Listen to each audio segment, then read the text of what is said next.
अरे हल्ला गुल्ला बंद करो सुनो हमारी वाणी जी। वाह भैये।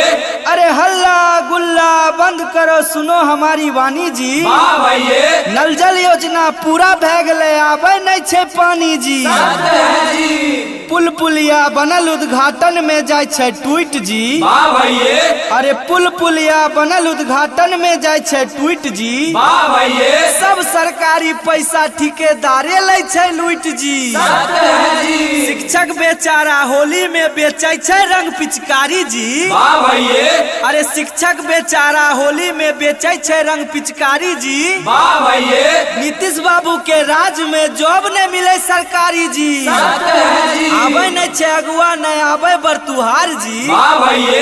अरे आबे नहीं छै अगुआ नहीं आबे बरतुहार जी। वाह भैये। नौकरी के चक्कर में छौरा बैठल छै कुमार जी। नेताजी के रैला रैली खूब होय छै भाषण जी। वाह भैये। अरे नेताजी के रैला रैली खूब होय छै भाषण जी। वाह भैये। अरे जनता बेरोजगार छै घर में नहीं छै राशन जी।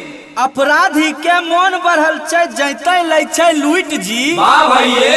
अरे अपराधी के मन बढ़ल छै जैते लै छै लूट जी। वाह भैये। प्रशासन के पकड़े में पसीना जाय छै छूट जी।